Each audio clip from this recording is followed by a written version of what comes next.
I've got, let me just make sure they're all in frame. Okay, great. So, at the beginning of the month, you've got 10 of Wands in reverse.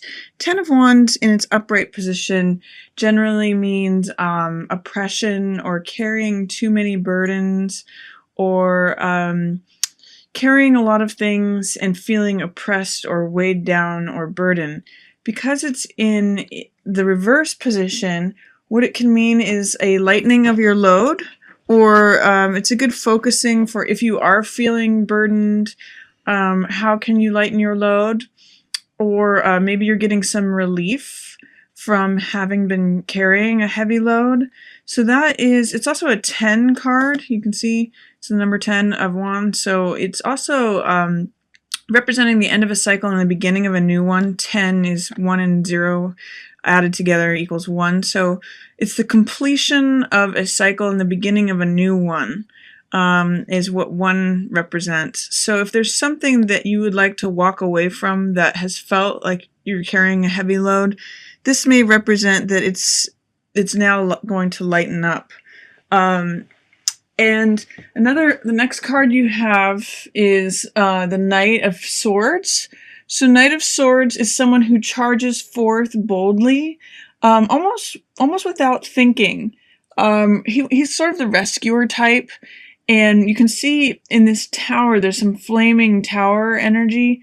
It's interesting that it's in line with the tower here, and then also a soldier image here. So you've got some sort of knight, soldier, tower, which is crisis or drastic change, and then also resting. So I like to look at things that line up. But Knight of Swords says rushing forth, sometimes without thinking. Knights are always playful, creative, adventurous. They have a little bit of trickster energy to them, but this one's saying that someone's charging forth into battle or willing to be I'm getting sort of rescuer energy here. Like a fireman definitely has Knight of Swords energy, or even Knight of Wands energy, but someone who goes to the tower to rescue those who are in crisis. And this could be you representing for yourself. You're finally coming to your own aid. If you've been struggling with something and carrying something that's a lot of oppression, it may be lightening, and you may be rescuing yourself from that. Or it's just sort of like full charge ahead, full steam ahead. But be careful that you put some thought into the matter, because Knight of Swords can leap before they look. In the Rider-Waite, it's a picture of a knight who is charging against the wind, and even his horse has an expression of like, is this really the right thing to be doing? So this tells me just take that action, but have some precaution, because he tends to rush into things. It also says too, if you rush into things, there may be careful not to rush into a crisis that you're trying to rescue someone from. I guess something that I'm getting from this card right now is that be careful that you throw a life preserver to someone instead of jumping in the water with them if they're drowning. This card is 8 of Coins, and it is usually the card of the artisan or the person who works away diligently at something and reaps rewards from that. Because it's in reverse, this is normally, feeling very content with what you're doing and working away at something over a long period of time and reaping benefits. Because it's in reverse position, what it's telling me is that you may be growing tired of the same old grind, or that you may not be profiting as much from diligent efforts that you've been putting forth. So if there's something that you have been applying a lot of time, energy, attention to, especially if it involves someone who is Queen of Swords energy, and I'll talk more about what she's like, then it may be that you're feeling kind of upset about it, or that you're feeling tired of it, because these two are in reverse. It's saying something maybe even to do with a job, with a coworker or a boss, or this could even be you, someone who is Queen of Swords energy, which is intelligent, sharp-witted, witty, can kind of be cutting sometimes or comes back with a quick comeback. She's generally pretty fair, but she's very direct and she's very clear on rules and boundaries. There's some way in which these two are a little bit in conflict. So that could either describe you or a boss or a coworker or someone involved in a situation where you're working and toiling away. And this is in reverse. So this is telling me you're getting tired of it, or it may not be the best application of your energies. And interestingly enough, there is Eight of Coins, and Eight of Coins is surrounded by Knight of Swords and Queen of Swords. So there could be a man and a woman in this situation. Right now, it looks like if this is relating to you, or you and your job or your income, it looks like there may be some dialogue between you and Knight of Swords, or that you may be able to identify or relate to him, like charging forth quickly. And it may be that there is some sort of conflict with Queen of Swords. So this can also represent that you are looking towards Knight of Swords energy, which is rush into things, whereas Queen of Swords has more of a balanced approach, and she has a little bit more experience than the Knight.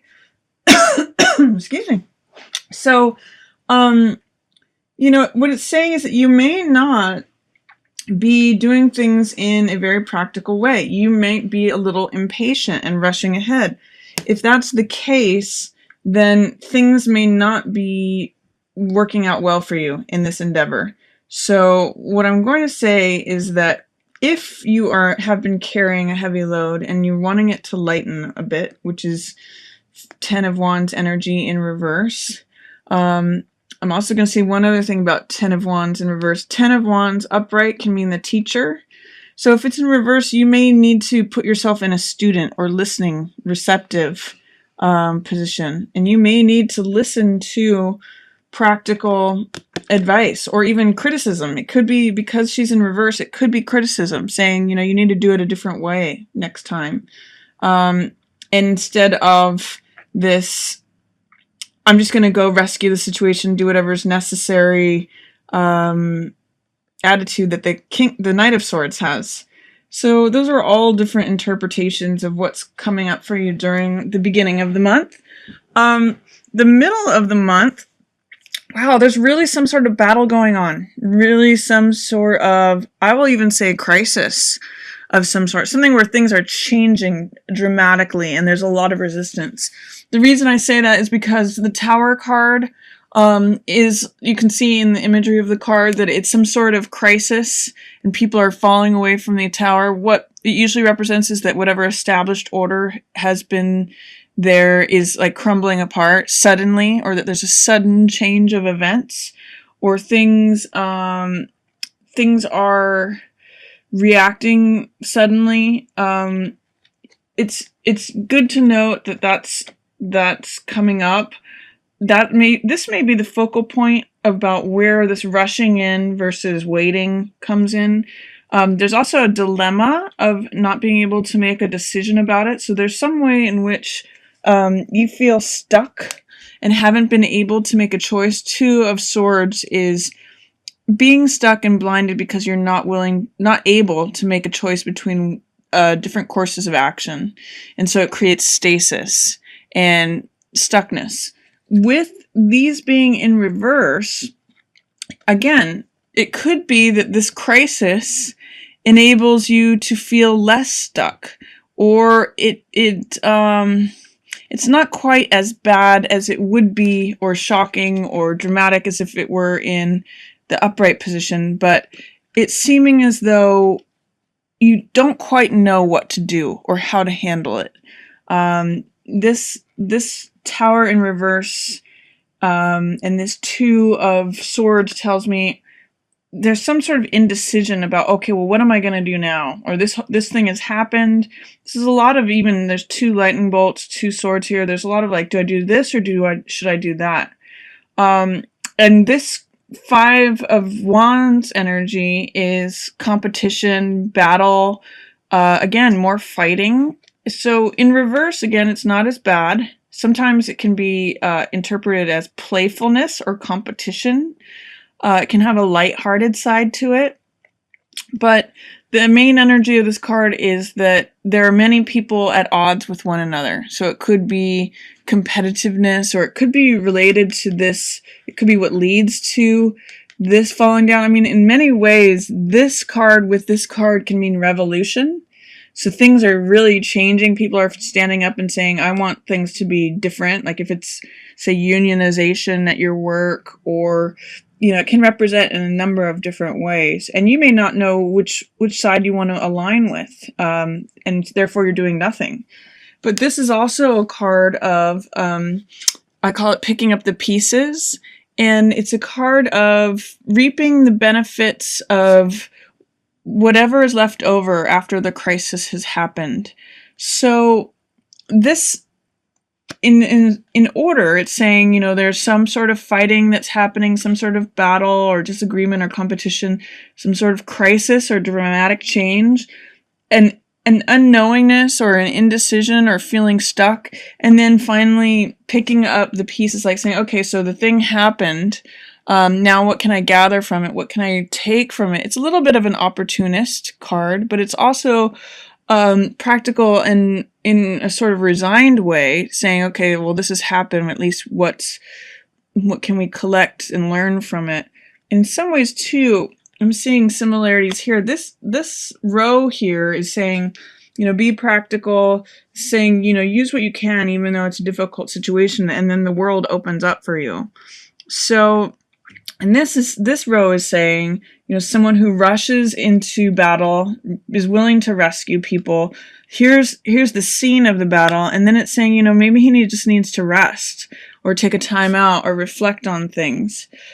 So looks like definitely some sort of crisis is coming to a head, or some big change, maybe out of the blue, maybe unexpected.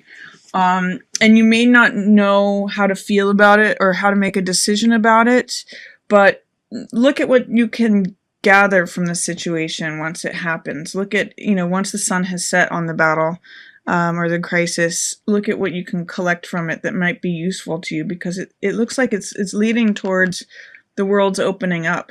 These two cards from the beginning of the month to the end of the month are very different. This is a card of oppression, a card of carrying too much, a card of feeling tired and weary and his back is almost breaking. This is a card of complete freedom and the world supporting you, and that, anything that you want can come to you, that all forces are aligning to bring you what you want. Same with this card is the 10 of Cups. Here's another 10. So it's emphasizing ending of a cycle, beginning of a new one. 10 of Cups is joy, family, all your wishes fulfilled, end of the rainbow. It's basically like saying everything's good. There's peace and harmony. So there's something about before this cycle ends, you're feeling a lot of oppression. This whole thing sort of breaks things open. You may not know how to react to it or how you feel about it, but it looks like it's leading to a lot of self-reflection and a lot of opportunity for you. Because this is 10 of Cups and this is world, there's a lot of promise there. There's a lot of freedom. There's a lot of things opening up. Both of these are fours, 4 of Swords and 4 of Cups. And what fours are, they're stable cards, and both of these cards are cards of introspection. So 4 of Swords says, take time out from the battle, recover your energy or vitality by spending some time out. And 4 of Cups says, be careful that you don't just focus on what is directly in front of you. See what the world is offering to you. Don't be blind to it, because it's coming from an unexpected place. Often 4 of Cups can mean not seeing opportunities because you're so focused on what's there. And it looks like there's a lot of cups available to you. So the focus here is that even while you're being introspective, see what is coming towards you, because there's a lot of beautiful opportunity, energy coming to you with the World card here and the Four of Cups and the Ten of Cups. There's a lot of fulfillment. So I'm really seeing this middle of the month like cracking open to open new things that did not exist before. Just make sure that with